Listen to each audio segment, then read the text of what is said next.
Brandon, I am worried about educational videos on YouTube for kids. Can we talk about it? Sure. Let's do it.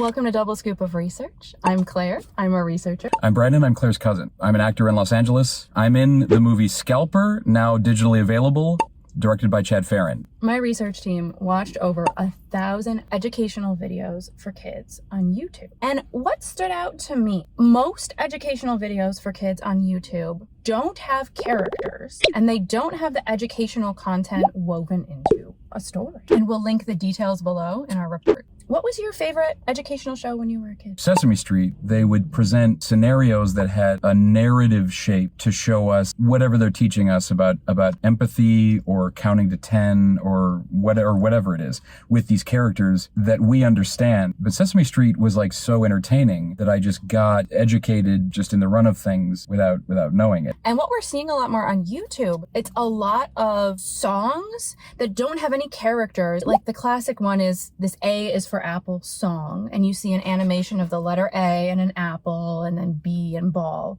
things like that. Or a teacher kind of figure just explaining something, but without much of a story around it. And that's concerning to me from a research perspective because there's both theory, I'll link my favorite theory, and also research showing that kids learn more from characters they have relationships with and from stories. I would be curious to see how much kids learn from this new style of show. I've heard people who are like experts on this type of topic. Everybody, Joseph Campbell, Jordan Peele, Nora Ephron, Dan Harmon, you name it, people who are filmmakers, writers, storytellers, they say that stories are how we human beings process information. And it gets us directly involved, it engages us. And so then we don't feel like we're getting the information on the side of a shampoo bottle like shoved into our mind involuntarily, or being in fifth grade social studies class and like the conquistadors were looking for gold in the Northwest Passage, and you're like, oh, this room is warm, I'm falling asleep. And I don't know if any of that history is even accurate, but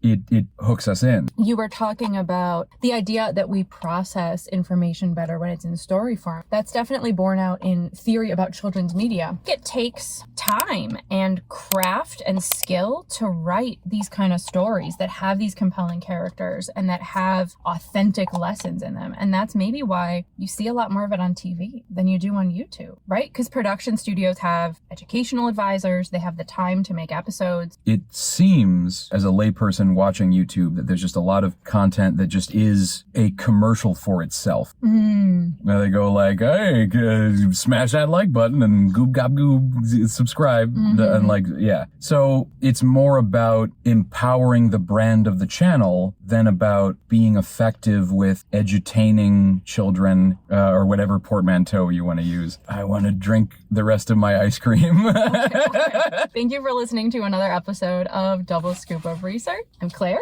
My guest has been my cousin Brandon, and we will link below our report that describes educational videos for kids on YouTube. Thanks for watching. Bye.